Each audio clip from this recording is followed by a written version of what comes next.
Buenos días. Vamos a empezar la sesión de este miércoles, por favor. Esta sesión a través de la unidad de salud mental, por parte de la psicología, y la representar de las mujeres a las 34 años que van a vivir esto. Así que adelante. Bueno, buenos días a todos. Somos Fernanda y Loreto, como ha dicho Rafa, las residentes de cuarto año de psiquiatría. Y bueno, queríamos este año hablar un poco de un tema que yo creo que nos viene bien hacer un repaso a todos, ¿no? Porque es una patología que a nivel hospitalario pues es muy prevalente independientemente pues de la especialidad de cada uno. Entonces, bueno, este es un poco el hilo que vamos a seguir, ¿vale? Hablando un poco primero de una definición, haciendo el diagnóstico diferencial con otras entidades, la etiología, los factores de riesgo, las manifestaciones clínicas, el impacto que va a tener en la recuperación, así como el abordaje multidisciplinar, el tratamiento, la importancia de la colaboración entre todas las especialidades, acabando con un resumen. Entonces, bueno, entrando ya un poco en el tema, ¿cuál sería la definición del síndrome confusional agudo?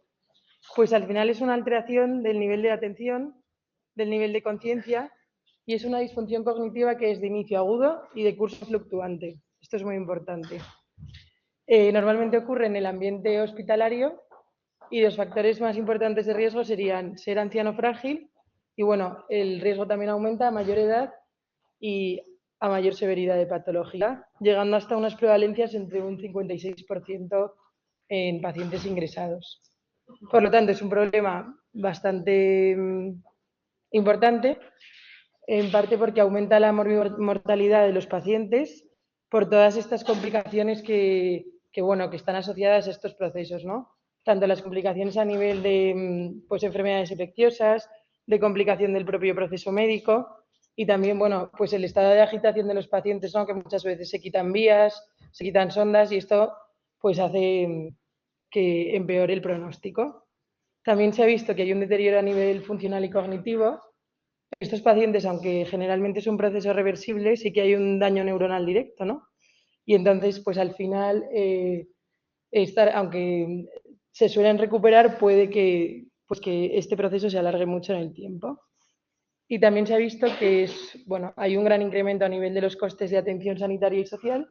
En estudios en Estados Unidos se ha calculado que hay una media de un gasto de $64.000, o sea, sí, $64.000 por cada paciente que tiene un delirio durante el ingreso. Claro, esto es debido a que luego pues, se prolongan los ingresos o incluso luego los pacientes tienen que ir a centros de rehabilitación o a residencias, ¿no? Que al final esto es un tema pues, de lo que saben más los geriatras. Entonces, bueno, un poco a nivel de, pasando a la fisiopatología de esta entidad, es verdad que no es conocida del todo, ¿no? Todavía queda mucho por estudiar, pero sí que se ha visto que hay una disrupción a nivel de muchos neurotransmisores cerebrales. Principalmente me voy a centrar en estos tres, ¿no? El déficit colinérgico, que bueno, es común tanto bueno, en los procesos agudos que aumente pues, estos procesos de degradación y que haya aparte una disfunción a nivel de sus receptores muscarínicos y bueno, también fármacos ¿no? anticolinérgicos que se suelen usar mucho en ancianos pueden precipitar más esta patología. Luego también se ha visto que hay una elevada función a nivel dopaminérgico, como puede ser en otros procesos como sería, bueno, pues el uso de fármacos con L-Dopa o el uso de opioides e incluso la psicosis. Entonces, bueno, esto explicaría por qué los pacientes mejoran con antipsicóticos, que eso ya luego lo explicará Fernanda. Asimismo, también se ha visto que hay un incremento del GABA, ¿no? Que actúa a nivel inhibitorio en el sistema nervioso central y bueno, se ve que aumenta en patologías como la encefalopatía hepática o en el uso crónico de benzodiazepinas.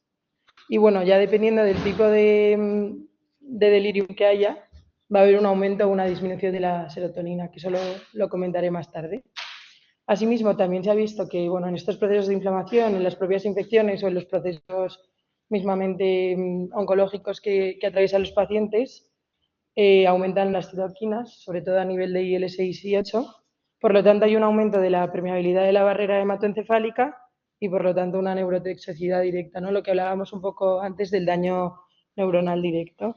Y asimismo se ha visto que en estos pacientes también existen altos niveles de cortisol. Por lo tanto, hay que tener cuidado con el tipo de fármacos que usamos, que bueno, puede a veces desencadenarse también por el uso de corticosteroides. Y bueno, aquí tendríamos una imagen que, bueno, se ve que hay hipoperfusión a nivel, eso, de neuroimagen en todas estas áreas del cerebro, pero bueno, esto realmente no tiene mucha repercusión a nivel clínico, ¿no? Porque generalmente no se, o sea, la neuroimagen no es una prueba que se usaría para diagnosticar esta entidad. Entonces, pasando un poco a cuál sería la definición pura, ¿no? Según el DSM-5, encontraríamos esto, ¿no? Está formado por una definición que tiene 5 criterios que, bueno, requiere que estén presentes la mayoría, por no decir todos.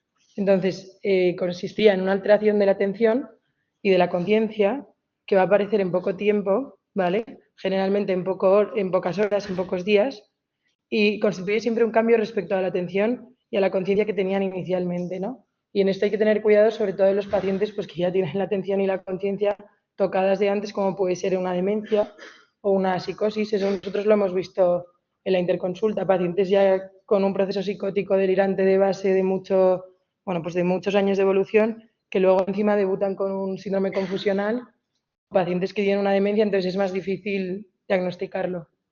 Aparte va a tener que haber una alteración cognitiva adicional, como sería el déficit de memoria, de orientación o de la capacidad bueno, pues visuoespacial, ¿vale? Las alteraciones de estos criterios A y C no se van a explicar por otra alteración neurocognitiva preexistente, ¿vale? Ni suceden en el contexto pues, de una estimulación que sea totalmente reducida, como sería el coma. Y en la anamnesis, la exploración física o los análisis clínicos se va a obtener evidencias de que es una alteración de una consecuencia fisiológica directa, ¿no? De que algo le está pasando al cuerpo. Por lo tanto, siempre habría que tratar primero la entidad para que mejorara el cuadro.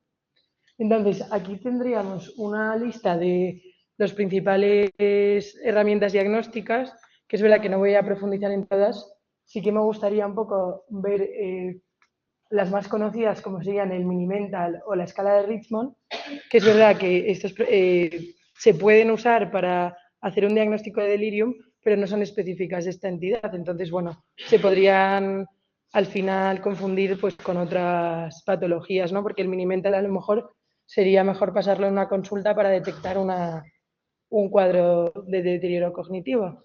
Pero luego sí que el que está más recomendado por las guías para pasar, para hacer el diagnóstico de delirium, que es bastante facilillo de pasar, sería el Confusion Assessment Method, ¿vale?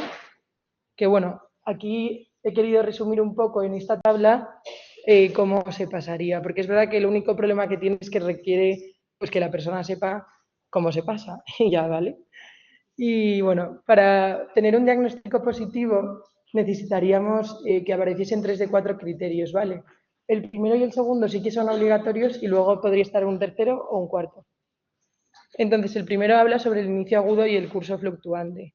Y este simplemente es observar al paciente, ¿no? Pues esto a lo mejor enfermería, ¿no? Que está más en contacto con el paciente, puede observar pues que este paciente de un día para otro ha cambiado, pues está agitado o incluso está muy dormido. Eso habría que ir viéndolo. El déficit de atención, es decir, una dificultad para concentrarse o para mantener una conversación o hacer una tarea específica, y esto se evaluaría pues muy rápidamente diciéndole, pues póngase usted a contar del 1 al 10 hacia atrás. Y bueno, pues estos pacientes normalmente como no son capaces de hacerlo, ¿no? El pensamiento desorganizado, ¿no? Que lo vamos normalmente a entender cuando el paciente da respuestas inconexas e incoherentes, que simplemente pues haciendo preguntas muy simples lo puedes detectar. Y luego la alteración del nivel de conciencia, que esto dependería un poco del tipo de delirium entre que estamos encontrándonos, que bueno, pues esto sería simplemente ver si el paciente está muy alerta, si está muy dormido y bueno, como veis es muy fácil de pasar porque literalmente solo se sirve de la observación. Entonces, bueno, aquí haciendo un diagnóstico diferencial con los principales, por así decirlo, síndromes psiquiátricos con los que se podría llegar a confundir, la verdad que esta tabla me ha parecido que lo resume muy bien, porque, bueno, es verdad que uno no quita al otro y el delirium puede coexistir con los otros, pero igual, o sea, al final ninguno excluye al otro, pero para ver un poco en el momento frente a qué nos encontramos, me gustaría destacar varias cosas, pero bueno, así las más importantes es que el delirium aparece en horas o semanas y el resto de cuadros psiquiátricos, como podría ser el deterioro cognitivo, la depresión o los trastornos psicóticos, suelen tener unos antes, ¿no? Es un curso más insidioso. La progresión normalmente es irreversible en el deterioro cognitivo y en la psicosis en muchos casos, pero en cambio en la depresión y el delirium generalmente puede ser reversible. El que claramente es más reversible sería el delirium, ¿no? La atención es donde está alterada generalmente es en el delirium y, bueno, la orientación, creo que, no sé si lo he dicho ya, yo creo que no, pero la orientación generalmente está también muy afectada en el delirium y en el deterioro cognitivo, más en fases más avanzadas. Lo que sí que me gustaría destacar aquí es las alucinaciones que se presentan en el delirium, ¿vale? Porque generalmente los pacientes con delirium presentan alucinaciones visuales, que eso al final nosotros cuando vemos a un paciente psicótico, generalmente, por no decir casi nunca, tiene estas sensaciones, ¿no? Generalmente pues las alucinaciones serán de carácter auditivo o incluso corporales, pero alucinaciones visuales siempre nos tienen que hacer pensar en que es un cuadro orgánico. Vamos, sí, yo me encuentro a un paciente psicótico que está teniendo alucinaciones visuales y tengo que un poco replantear cuál sería el diagnóstico. Vale. El pensamiento está desorganizado tanto en la psicosis como en el delirium y la actividad psicomotora es variable, ¿vale? Y luego aquí también veis que, bueno, que con el el electroencefalograma se puede también llegar a diagnosticar, pero vamos, no se suele usar en la práctica. Entonces, aquí tendríais un poco cuáles serían las causas que podrían causar el delirium, que básicamente son todas las que provocan el ingreso. Pero bueno, cabría destacar sobre todo las insuficiencias tanto a nivel renal, a nivel cardíaco y bueno, yo creo que las infecciones y las alteraciones metabólicas que simplemente pues se ven en las analíticas. Bueno, estas serían las causas, ¿vale? Y aquí tendríamos una lista de fármacos que también son una barbaridad. Y bueno, lo que dicen también las guías es que lo que más desencadena estos cuadros confusionales es la polifarmacia, ¿no? Entonces aquí sí que me gustaría, ¿no?, destacar un poco que al final los pacientes mayores vienen con muchísima medicación, a lo mejor, pues por ejemplo, un antidepresivo que le pusieron hace 50 años, que es pues un tricíclico, la benzodiazepina que se lleva tomando desde que tiene 40 y tiene 90, más el fármaco antihipertensivo, más el antibiótico, más tal, pues todo eso es un cóctel para que el paciente que está ingresado pues acabe desarrollando este síndrome confusional agudo. Entonces, habría que destacar entre los factores de riesgo que son modificables y los no modificables, ¿vale? Empezaríamos un poco por los no modificables, que sería la edad avanzada, el sexo masculino, que haya un deterioro cognitivo o una demencia previa, un deterioro funcional global, un ictus, una enfermedad neurológica, una enfermedad hepática, una cirugía reciente, en las fracturas de cadera es bastante común también, o una enfermedad terminal.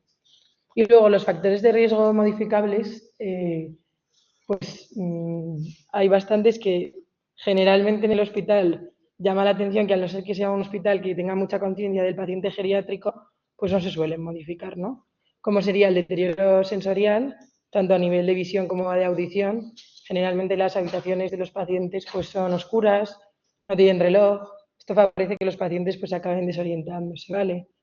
El uso, la dependencia de tóxicos y fármacos o el enolismo, ¿no? Aquí hablaríamos mucho sobre pues fármacos tipo pues los anticolinérgicos que hemos dicho antes, los corticoides o fármacos que pueden causar adicción como serían las benzodiazepinas, ¿vale? También la malnutrición, la deshidratación, las alteraciones hidroelectrolíticas y bueno, los factores relacionados con la hospitalización, que sería la inmovilidad, muchas veces el uso de medidas de contención física cuando el paciente no está acompañado un poco por seguridad, ¿no?, para que no se caiga, pero es que eso puede acabar desencadenando este cuadro confusional. El dolor, el uso de sondas y vías, incluso, bueno, pues el estrés psicosocial y la privación del sueño. Y se está estudiando una predisposición genética, pero no hay nada concluyente. Entonces, ya centrándome más en las manifestaciones clínicas, hablaríamos un poco de las alteraciones a nivel cognitivo. Es más común la desorientación a nivel espacial, ¿vale? Pero bueno, la temporal también es bastante común en los pacientes.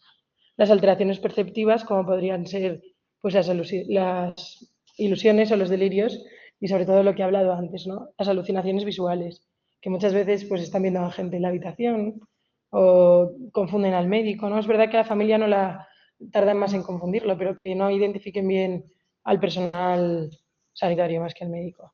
Luego una agitación, una alteración del ciclo de sueño-vigilia, ¿no? Pues al final estos pacientes suelen pasar las noches bastante agitados y luego durante el día dormidos. Esto hace que empeore el cuadro, ¿no? También puede haber manifestaciones a nivel somático, como el temblor fino, las mioclonías o la asterixis, alteraciones de la marcha, hiperhipotensión, taquicardias. Y bueno, ya pasando un poco a los subtipos, habría tres, ¿vale? El más común sería el mixto. Pero bueno, primero voy a hablar del hiperactivo, que yo creo que es el más fácil de identificar, porque es este cuadro de agitación, ¿no? En que los pacientes pues presentan una hiperactividad constante, están agresivos, se sienten confusos. Y bueno, este es el que se suele asociar a la abstinencia o a la intoxicación por tóxicos y al efecto anticolinérgico de los fármacos, lo que he dicho antes, ¿vale?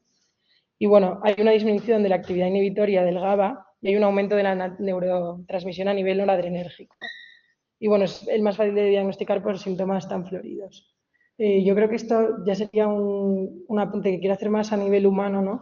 Que muchas veces las familias se agobian mucho pensando en que estos cuadros no van a ser reversibles o que los familiares lo están haciendo aposta. Y yo creo que es importante pararse a explicar a la familia que este cuadro es pues algo que va a revertir y que realmente el paciente no es consciente de qué está pasando, ¿no? Porque las familias se desesperan. Luego tendríamos el hipoactivo, que yo creo que este es más importante fijarse en él, ¿no? Porque suele pasar más frecuencia desapercibido y más en pacientes que tienen una demencia previa. Tiene una prevalencia del 25%, ¿vale? Y bueno, pues tiene una hipoactividad, un enlentecimiento psicomotor, una bradipsiquia, ¿no? Que esto es el pensamiento lento, un lenguaje también lento, una inexpresividad facial, una letargia, una apatía, una inhibición, que muchas veces podrían pensar, ¿no? Que esto es un cuadro depresivo, cuando pues si ya ha llegado en horas y fluctúa, pues probablemente no lo sea, ¿vale? Y lo que digo aquí, pues que debemos hacer un diagnóstico diferencial entre demencia y depresión. Y luego tendríamos, bueno, hablando un poco más del hipoactivo, es el que más frecuencia se desarrolla con las alteraciones metabólicas, ¿vale? Hay un aumento de la inhibición por parte del sistema GABAérgico. Se me olvidó decir que aquí disminuirían los niveles de serotonina y en cambio en el hiperactivo aumentarían, ¿vale?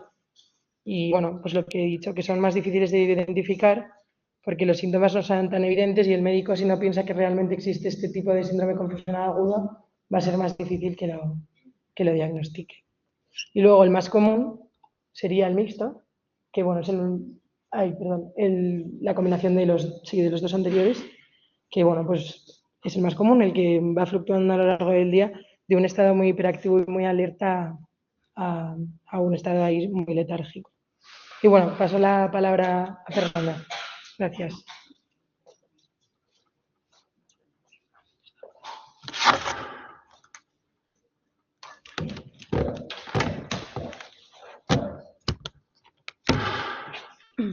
Hola, buenos días. Ahora pues vamos a hablar del impacto del delirio en la recuperación del paciente. ¿Vale? Pues como ya comentaba mi compañera Loreto, el delirio no es un trastorno cognitivo agudo que afecta a los pacientes especialmente en contextos hospitalarios. ¿Vale? Este fenómeno es caracterizado, pues ya lo comentaba, por una alteración rápida del estado mental que incluye confusión, desorientación, alteraciones en la atención y en el nivel de conciencia. Normalmente son más comunes en los pacientes hospitalizados, ¿vale? Esto genera que el delirium, pues normalmente genera que haya una prolongación de la recuperación del paciente, porque el paciente tiene muchas dificultades para poder participar en su rehabilitación física y sus propias capacidades cognitivas se ven afectadas, lo que contribuye a que el paciente pueda seguir, o sea, impide que el paciente pueda seguir instrucciones o participar activamente en su propio autocuidado, ¿vale?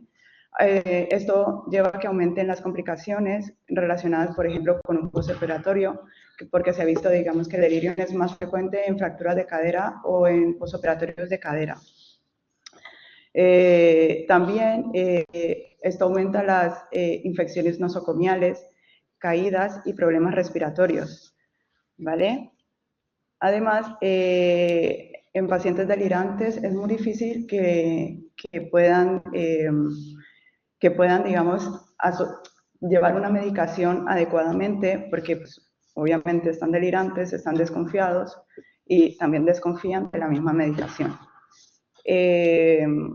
Esto a su vez conlleva una mayor estancia hospitalaria y efectos a largo plazo sobre la salud cognitiva, porque se ha visto que en pacientes que han sufrido delirium una vez, predispone a que sufran delirium a continuación en más ocasiones. Y a largo plazo, esto contribuye a la generación de una demencia. En cuanto al impacto emocional, pues el delirium puede generar pues, gran angustia tanto para el paciente como para el familiar, y también puede experimentar ansiedad, miedo, desorientación, que afecta también a su bienestar emocional. Todo lo anterior conlleva que vaya un mayor riesgo de mortalidad y pues al prolongarse la estancia hospitalaria requiere recursos de salud y a nivel emocional en la familia, pues ya lo mencionaba, ¿vale? A ver. Pues retomando un poco lo que mencionaba Loreto, los síntomas prodrómicos, pues ya sabemos cuáles son cambios súbitos y finos en la exploración mental, una confusión inexplicada en el paciente, alteraciones en el sueño, cuando hay gritos, inquietud, agitación en el paciente o una hipoactividad emergente, que es más frecuente en ancianos. Nosotros hablamos aquí de un abordaje multidisciplinar, es fundamental porque para que el manejo del delirium sea efectivo, para poder abordar todas las dimensiones y así optimizar la recuperación del paciente. Para esto es necesario un diagnóstico precoz, ¿vale? Identificar obviamente la causa subyacente, que muchas veces tiene que ver con infecciones, desequilibrios metabólicos, efectos secundarios de medicación, desnutrición o patologías neurológicas, ¿vale? Y otras también pueden ser derivadas de trastornos neurológicos, como mencionaba Loreto antes, o una demencia neurovascular. También es importante tener como una historia previa del paciente, una historia funcional, médica, mental, asociada y social previa, ¿vale? Para conocer cuál era el estado del paciente anteriormente y poder saber en qué punto estamos con él. También debemos conocer antecedentes personales, si hay demencia en la familia o en el mismo paciente, si hay antecedentes médicos de síndromes confusionales agudos y pues ya mencionaba las causas subyacentes. Aquí el manejo del entorno es muy importante, ¿vale? Normalmente, o lo que se recomienda a las guías es que deben intervenir trabajo social, terapeuta ocupacional y psiquiatría, ¿vale? Para que se pueda mejorar el entorno físico, promoviendo sobre todo la orientación del paciente, con calendarios, uso de reloj, y también se debe estimular cognitivamente al paciente con juegos de memoria, lectura e interacción con la familia. Y la parte del psiquiatra es aportar sobre todo estrategias para el manejo de la ansiedad, del miedo y los síntomas emocionales asociados a esta entidad. También se deben prevenir complicaciones, como ya las mencionaba previamente, son infecciones nosocomiales, caídas y desnutrición. Esto es un trabajo más asociado al personal de enfermería, ¿vale? El soporte emocional y familiar también estamos interviniendo nosotros como apoyo emocional para la familia con intervenciones breves para educarlo, sobre todo para el manejo del paciente. En cuanto al manejo farmacológico, lo podemos hacer todos, ¿vale? Tanto neurólogos como médicos de urgencias como psiquiatras. Según las guías, mencionan que en casos más severos se tienen que llamar al especialista. Y en cuanto a la educación y el seguimiento, se debe monitorear esta recuperación del paciente en ambulatorio para ver si se pueden prevenir las recurrencias y el desarrollo de una demencia. ¿Vale? Entonces, retomando, la colaboración entre especialidades es crucial porque es una entidad compleja y multifactorial, ¿vale? Se deben tratar tanto sus causas como sus consecuencias y como sabemos involucra aspectos neurológicos, farmacológicos, psicológicos, emocionales y sociales. Aquí pues la evaluación integral del paciente con los factores subyacentes, la prevención de complicaciones, como ya lo mencionaba antes, para la optimización de tratamientos y ajustes según la causa y el contexto del paciente y para mejorar el cuidado, ¿vale? Lo más importante es identificar y tratar la causa desencadenante. Fármacos, sí, claro que sí se pueden usar. ¿Cuándo se deben usar estos fármacos? Cuando se pone en peligro la integridad del paciente y las personas a su alrededor. Cuando hay agresividad, alucinaciones, delirios y agitación. Cuando no se ha demostrado que sean efectivos, sobre todo en delirios hipoactivos, ¿vale? ¿Cuánto tiempo? El justo. Solo durante episodios agudos, las medidas no farmacológicas y las medidas no farmacológicas han sido insuficientes y deben usarse por el menor tiempo posible. Entonces, ¿de cuáles fármacos estamos hablando aquí? Estamos hablando de neurolépticos convencionales clásicos. Su efecto antipsicótico es debido a que antagonizan, sobre todo de forma competitiva, receptores dopaminérgicos D2 en las áreas mesolímbicas y mesocorticales. Pero también contribuyen, o sea, como que bloquean otras áreas y esto lleva a muchos efectos secundarios a nivel microestriado, que son los efectos extrapiramidales. Por eso no son los de elección, ¿vale? Nosotros normalmente elegimos los neurolépticos atípicos, que sobre todo vienen mejor para el perfil de los ancianos, ¿vale? También bloquean los receptores dopaminérgicos D2 mesolímbicos, pero tienen un mayor afinidad para antagonizar receptores 5-HT2A, que lo que favorece es que los efectos secundarios sean menores. Hay que tener en cuenta que estos, la mayoría, producen hipotensión ortostática, lo que puede contribuir a que haya mayor caídas en los pacientes. ¿Vale? Esto es algo que se debe hablar a la familia, que se debe comentar y que se debe educar al paciente también de ello. Los que tienen como mayor evidencia científica son la risperidona y la quetiapina, son los que solemos usar más en pacientes mayores, ¿vale? Normalmente iniciamos con una dosis baja y vamos titulando dependiendo de la necesidad del mismo paciente. La olanzapina produce mucho síndrome metabólico, entonces es un fármaco que se debe evitar, y la ciprasidona y el aripiprazol pues no disponen de suficientes datos en ancianos. Las benzos, sí, se pueden usar para el control inmediato de la agitación, la ansiedad y para asegurar el sueño del paciente. El uso debe ser limitado porque generalmente producen mayor confusión en el paciente. Entonces, es un uso puntual. Otros fármacos que se pueden usar, es el clometiazol para la deprivación de alcohol, antidepresivos como la trazodona para la agitación, el insomnio, y inhibidores de la colinesterasa en enfermedad de Alzheimer.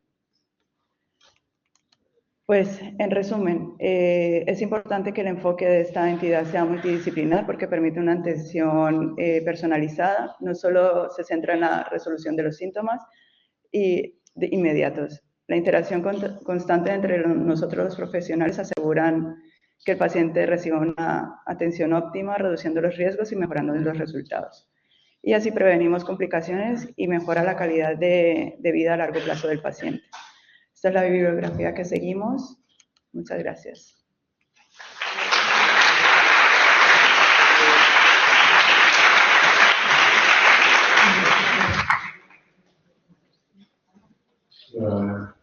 Estamos repasando tan fuerte. Tenemos todavía si hay alguna pregunta, algún comentario. ¿Nada por ahí? ¿Por allí? Creo que no hay micro. Yo creo que se me oye. Sí. Bueno, mira, yo quería preguntaros, la misma que para una reflexión, sobre algo que hemos nombrado, que son las contenciones mecánicas o el deliberativo, que aunque realmente no estamos con nada, debe haber un protocolo, algunas bases, ¿no? Que sería preguntar. ¿Cuándo? Sí, ¿cuándo no? Asumo que ese principio no, pero se usa. ¿Quién lo indica? ¿Cómo se deben emplear? ¿No? Porque es algo que desgraciadamente es en las plantas más de lo que se debe. Pues a ver, es verdad que yo creo que no, vamos, no sé si existe un protocolo totalmente definido, pero creo que debería evitarse siempre que el paciente pueda estar acompañado. Entonces, a lo mejor, claro, al final esto depende mucho, pues si el paciente tiene familia y la familia puede estar acompañándole pues casi todo el día, sería lo más adecuado. Y luego, a ver, esto es un poco idealizar, ¿no? Pero que hubiese personal que pudiese estar también un poco disponible para acompañar a estos ancianos y que no tuviesen que estar contenidos todo el día, ¿no? Porque al final una contención mecánica sirve para intentar pues, salvaguardar la victoria del paciente, tanto a él como a los demás. Entonces, si eso se puede, si no se puede hacer de otra manera, pues al final, claro, tampoco vamos a permitir que se caiga, se rompa la cadera, todo vaya peor, pero claro, sí que habría que intentar priorizar el acompañamiento de los pacientes más que la contención mecánica, porque es bastante agobiante, yo pienso, vamos. Sí que hay un protocolo hospitalario, un poco recordatorio por el que estamos presos de que indique y debe realizarse ese protocolo, porque evidentemente hay que evitar que el paciente se caiga, pero las infecciones empeoran y el pronóstico se paciente y sobre todo también el tratamiento, o sea, que empeoran el síndrome confusional. Estamos muy bien cuidados y siempre que haya un signo de función de ver al paciente y las condiciones serían lo último, pero utilizadas por el médico y sí, o sea, nosotros lo que normalmente hacemos es intentar una contención a nivel verbal, ¿vale? Vamos escalando de ahí, si no podemos verbal, pues ya intentamos una farmacológica y ya como última opción una contención mecánica. La idea es que hubiera, lo que mencionaba Alberto, más personal, porque desde las guías clínicas hablan de que trabajo social, terapia ocupacional con el paciente y el personal de enfermería, ¿vale? Sobre todo para trabajar toda la parte de desorientación, porque es un momento muy angustioso para él. ¿Alguna pregunta? ¿Un comentario más? ¿No? Bueno, pues lo dicho, una buena repaso y el resto vamos a asistir.